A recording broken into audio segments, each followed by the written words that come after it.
Всем привет, всем здрасте, дорогие друзья, с вами Кисель, и в этом видео будем с вами разговаривать касательно 8-го обновления и последующего 9-го, и еще дневник разработчиков немножечко затронем. В общем, никаких слухов, только подтвержденная правда самими фронтирами, и это, ребята, на самом деле прекрасно. Фронтиры, молодцы, красавцы, обожаю вас. В общем, с вас, как всегда, лайк, подписочка, колокольчик, АСМИ контент.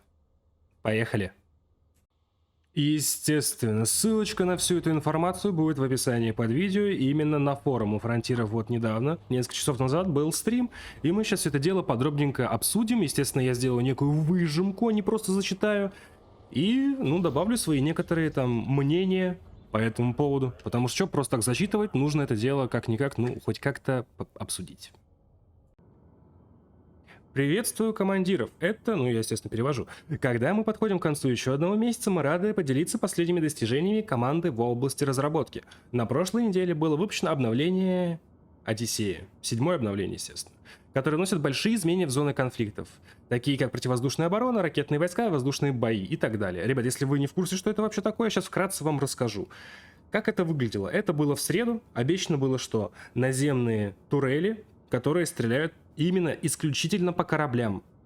С ними можно взаимодействовать как на ногах с помощью костюма Мэверик, то есть вскрываем панель, перезагружаем, она вырубается. Либо стрелять с кораблей по ней, тоже можно уничтожить. Да и с ног тоже ее можно уничтожить, также по ней стреляя. Но прикол в том, что она довольно сильно дамажная штука.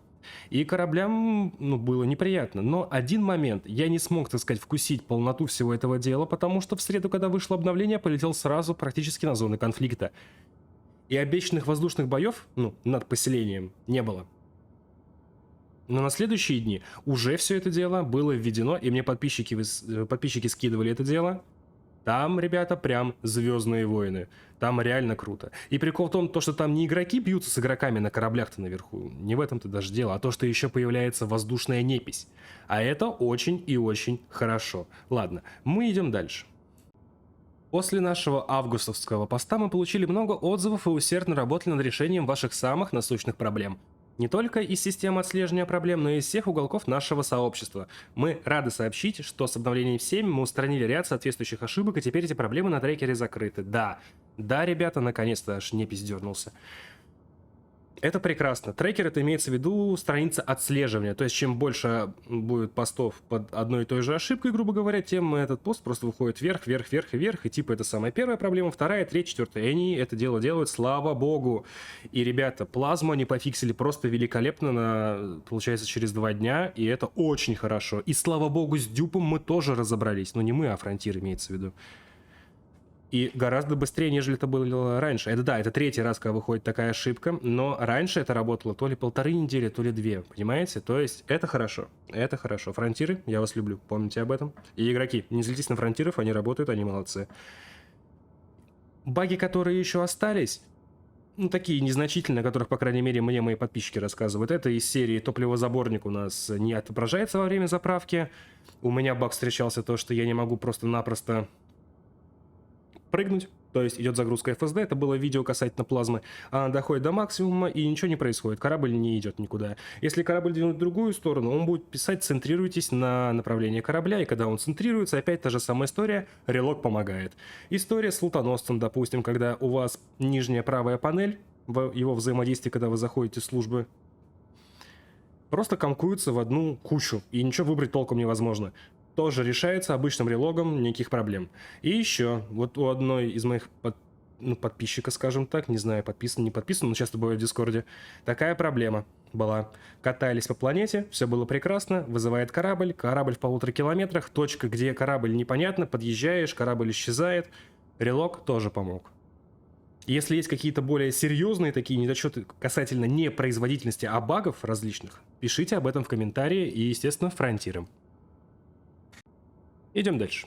Чтобы начать, мы хотели бы проинформировать вас о ключевых вопросах, за которые проголосовало наше сообщество на трекере проблем. Помните, что вы можете посетить систему отслеживания проблем в любое время, чтобы проголосовать за ваши главные проблемы или сделать отчет. Ребята, ссылочку на это дело я в описании оставлю.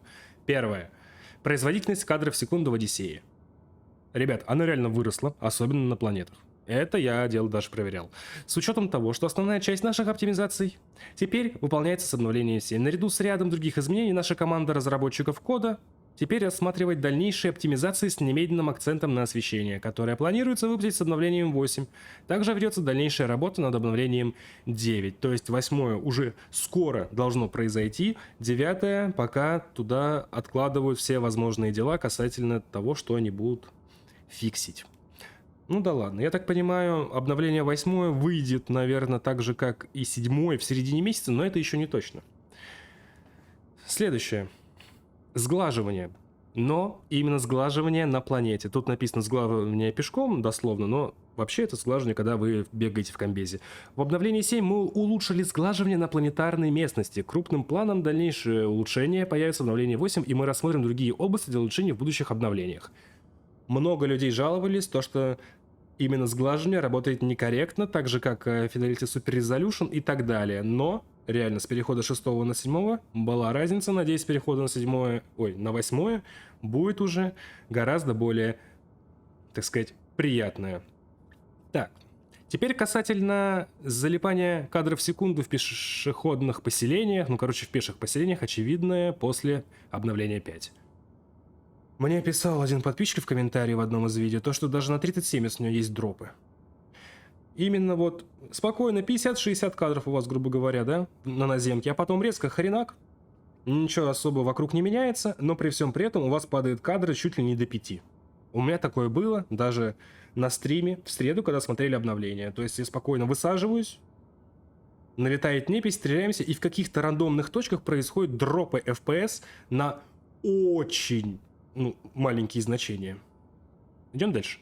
4. Использование потенциала корабельного истребителя. Мы внесли изменения для решения этой проблемы для Горизонта в выпуске 3.8.5 этого месяца. Мы рады подтвердить, что они появятся в Одиссее в обновлении 8.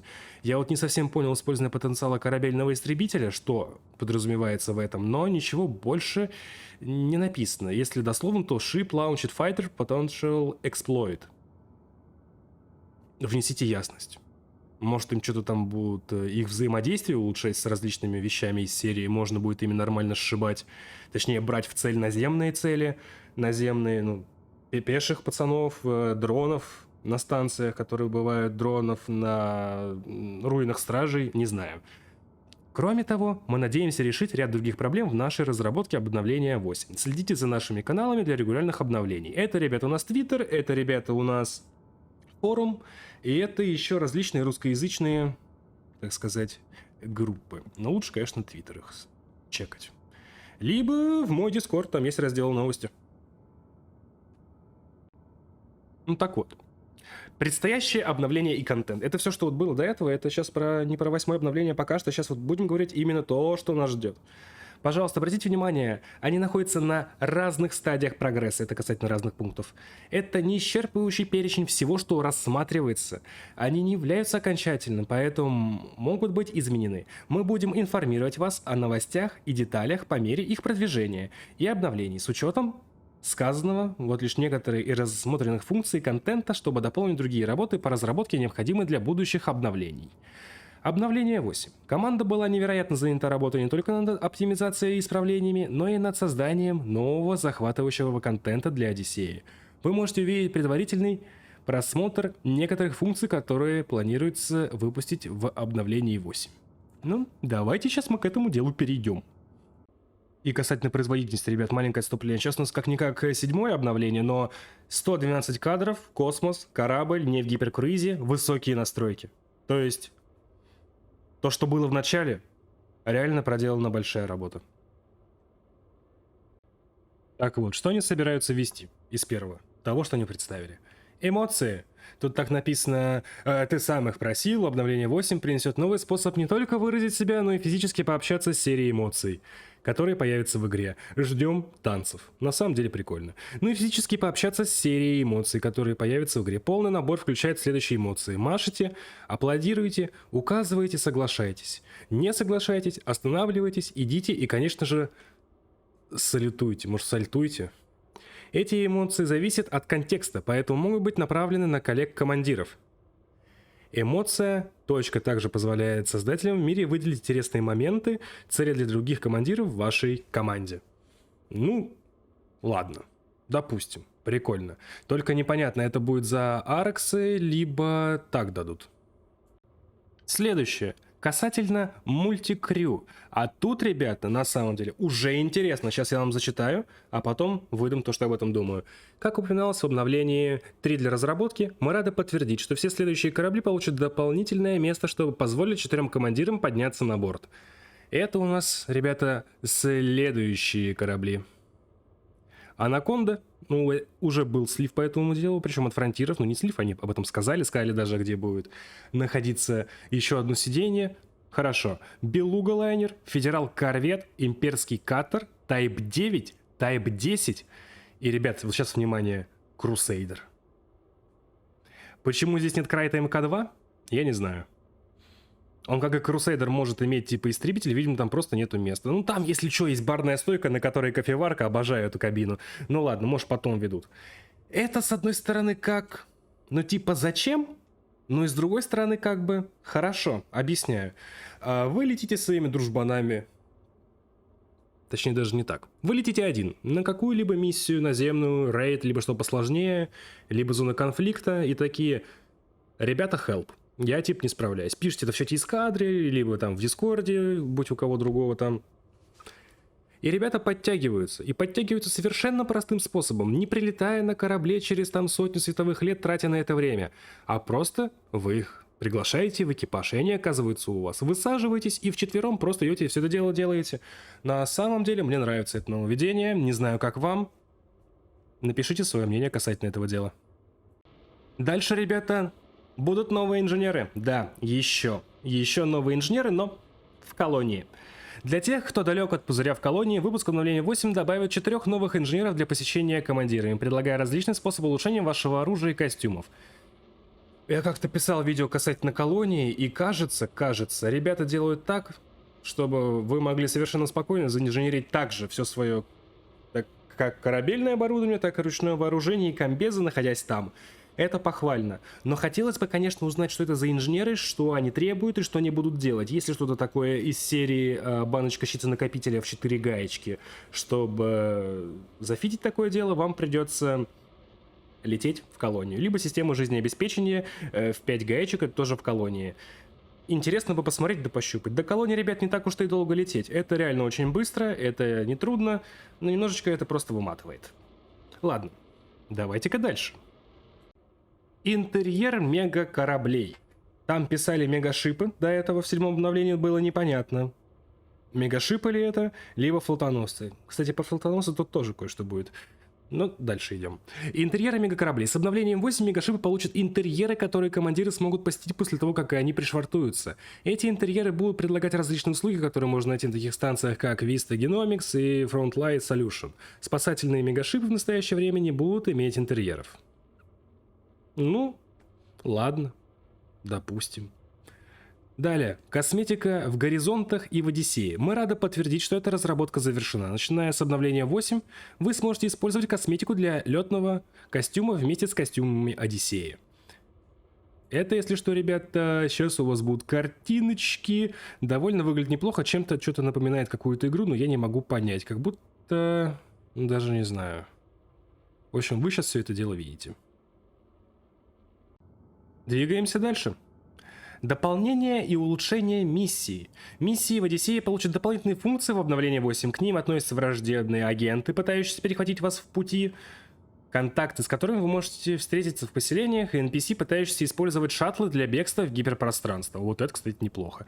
Но касательно шаттла, я вот не совсем понял. Это, если это шаттл Эпикса, ну то есть такси, и он уйдет в гиперкруиз, либо прыгнет в другую систему, ну даже, допустим, в гиперкруиз. Их нельзя перехватить. Фронтиры сами об этом говорили, но я пытался перехватить, вроде это был не он, и он летел на таксишке, и я не мог сделать никак вообще перехват. Но да ладно. И это, в принципе, все пока что они говорят по поводу 8-го обновления. Но, как они говорили, это не полная информация. Сейчас мы перейдем к тому, что они будут вводить в будущих обновлениях, друзья. И тут прям все хорошо, все прекрасно. Но я бы добавил кое-что чисто от себя. Нужно больше тем по лору. То есть долгие истории, где нужно летать, смотреть, вычитывать и так далее. Это очень интересно, ну, по крайней мере, мне. Не знаю, как вам. Давайте вникать. Содержание в будущих обновлениях. Мы рады сообщить, что следующие функции в настоящее время находятся в разработке и будут выпущены в обновлении после обновления 8. То есть, как я понимаю, в 9. И тут, ребята, тут прям вот хорошо. Реально хорошо. Первое. Что я там говорил в видео касательно, когда раздавал моноцит, чтобы нам дали боевой SRV, о котором так давно говорится. И тут, друзья, двухместный боевой SRV. Мы рады сообщить, что новый двухместный боевой SRV находится в продвинутой разработке. Полное раскрытие, включая глубокое погружение в его функции и возможности, можно ожидать ближе к выпуску. Скорее всего, ближе к выпуску 9-го обновления. И есть такие мысли некоторые, такие довольно интересные касательно двухместного SRV. Если это будет двухместное, то есть это, типа, по идее, должно занимать больше места, чем обычное. И если для него нужен будет другой отсек, ну, другого размера, скажем, как ангар для истребителя, вот это вот будет неплохо. Просто я хочу все не как вот этот космический БТР вот из этого, как его из Mass Effect, вот это всякое, ну прям хочется. Ну ладно, это все мечты, ждем. Пока непонятно, как это будет выглядеть, потому что, учитывая, какие сливы артов были, непонятно. Ладно, идем далее. Дальнейшие дополнения и улучшения миссий у нас также есть захватывающие планы по дальнейшему расширению набора миссий Одиссей. Это добавит еще больше разнообразия миссий и элементов, делая игровой процесс намного более динамичным. Полностью поддерживаю. Много довольно-таки однотипных миссий, и они со временем приедаются. Но при всем при этом даже вот... возьмем восстановить питание в поселении. Там есть несколько вариантов. Все говорить не буду, но, грубо говоря, там либо пожар, либо мародеры и так далее. Это уже разнообразие. Но если будет еще различные, это будет неплохо. А вот теперь, друзья, внимание. Вот сейчас вот вдохнули, прям вот сильно вдохнули, да? Выдохнули, сели, а лучше лечь. Интерьеры авиаперевозчиков. На самом деле это звучит не так. Это Fleet Carrier Interiors. Это у нас, ребята, флотоносцы. После невероятного приема, оказанного объявлению об интерьерах Мегашип, мы рады подтвердить, что интерьеры авианосцев появятся в Одиссее в ближайшие месяцы. Вы можете ожидать более подробной информации об этом очень скоро. Да-да-да-да-да-да-да, наконец-то. И я очень надеюсь, что мы сможем взаимодействовать с различными службами на ногах, находясь внутри флотоносца, как это происходит на станциях. И возможно, но это догадка, точнее даже мечта, что мы сможем улететь на флотоносце на такси и вернуться также на такси, если сильно нагуляли в баре на какой-либо станции. Это, ребята, хорошее нововведение. И так постепенно они начинают, так сказать, продвигать комбезики в различные места. Конечно, сейчас все скажут, мы хотим ходить по кораблям. Про это пока ничего нет. Ладно, двигаемся дальше. И что у нас дальше? А это все. Да, больше ничего, кроме, ну, так сказать, обращения к нам, ко всем. Мы надеемся, что это обновление дало вам много поводов для волнения. О да. Кстати, в 7-м обновлении починили Таргоидов, если вы не в курсе. Они теперь снова появляются нормально в Одиссее, и они починили багующее сердце Таргоида, ребят, на секундочку, которое не позволяло его уничтожить, если вы полетели крылом, а это хорошо. Так вот, по поводу волнений. Поскольку принесло новые захватывающие впечатления в Elite Dangerous, то, о чем мы поделились сегодня, это всего лишь краткий обзор того, над чем мы работаем, и более подробная информация обо всем вышеперечисленном появится в будущих ежемесячных обновлениях разработки и по другим нашим каналам. Спасибо вам, как всегда, за ваши постоянные отзывы и поддержку. Арф. Ну, на самом деле, учитывая то, что это еще не полный список, мне кажется, должно быть интересно. Конечно же, хотелось бы, чтобы это сразу все было в момент релиза 19 мая, но постепенно, ребята, вводят все новые и новые дела. Что будет дальше после 9-го обновления, пока непонятно. Что будет в дальнейшем с элиточкой, пока непонятно. Много людей... Ну вот что произошло в момент альфа-теста и так далее. Все очень сильно обрушили, так сказать, рейтинги в Steam, а это на самом деле ну такое. И онлайн не так, что прям высокий, как у других игр, скажем, но разработчики работают, разработчики стараются, и не забывайте то, что у фронтиров это не один проект, они работают и над другими делами, над другими играми, я имею в виду, так что ждем ждем, что все будет хорошо. Да, друзья, я знаю то, что нужно снимать видео касательно таргов и так далее, но пока я еще толком не выздоровел, вот такого рода съемка и так дается с трудом. Надеюсь, вам все понравилось, вы будете ждать обновления. Напоминаю, если какие-либо проблемы, баги, лаги, вылеты, кстати, не пропали, и даже вылеты без ошибки, это было даже на стриме в среду. Пишите обо всем этом в комментарии, так сказать, и по ссылочке в описании, если я не забуду поставить, пишите это дело все на форуме, чтобы фронтиры это дело видели. Ну а я буду дальше снимать для вас видосы. Пока я снимал это видео, я отлетел на 1,5 мегаметра. Нормально, нормально. И еще момент касательно производительности. Когда я был вот на таком расстоянии от флотоносца, у меня было обычно 30 кадров. Ну, может 40. Только на низких. А сейчас, ребята, я вам продемонстрирую. Что-то как-то в меню немножко шарит, ну да ладно. Высокие. Высокие. Конечно, есть FSR, но все же. Я могу, конечно, сейчас его отключить, и мы посмотрим.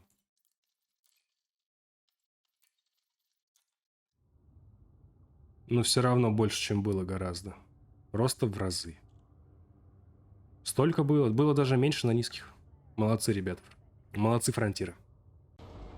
А у меня на этом все, друзья. Всем спасибо, что смотрели. Ставьте лайки, подписывайтесь на канал, жмахайте колокольчик. В описании под видео будет ссылочка на плейлист со всеми видео касательно Light Dangerous, друзья. И там получается, я и не помню уже сколько там, то ли 470, то ли 480 видео. Говорю столько, сколько я отснял, лишь для того, чтобы вы поняли объем проделанной работы. И поверьте, предстоит снимать еще очень и очень много. Плюс, примерно 1/5 всего этого дела я структурировал в различные плейлисты. Что это означает? Обзоры кораблей, топы кораблей, реобзоры, материалы, данные, стражи, вооружение, корабельное вооружение, ручное, ручные инструменты, комбезы, инженеры, торгоиды, не помню, говорил уже, не говорил. В общем, дофига всего интересного. Плюс, будут еще ссылочки на социальные сети, такие как Instagram, Telegram, Discord сервер тот самый и Telegram-канал, где публикуется информация о выходящих видео непосредственно в день их релиза, друзья. Также в Телеграме и Дискорде имеются чаты, чтобы вы могли общаться друг с другом на различные темы, касательно различных игр, искать себе там дружбанов, чтобы поиграть хоть в CS-ку, хоть в Дотку, хоть в Геншин, в Diablo Restru. Тут, кстати, наверное, поиграю. В общем, не осуждаю, сам играю в различные игры, как по различным жанрам, так и по сеттингу, вы это уже, наверное, видели по стримам. Я просто задрот. Также, моя эскадрилья получила минорную фракцию. Что это означает? У нас есть свои станции, свои космопорты, системы, и мы расширяемся. Если хотите в этом деле участвовать, то вам в описании, в Discord, там правила на вступление. Просто шнуры мы не дергаем, еще некоторые моменты касательно опена, потому что, ну, ребята, есть дела, которые делать не надо. И, пожалуйста, пишите, какие игры вы хотите видеть на канале, какие обзоры, какие гайды, какие стримы. Спасибо. А на этом давайте прощаться. С вами был Кисель, всем до встречи и пока-пока.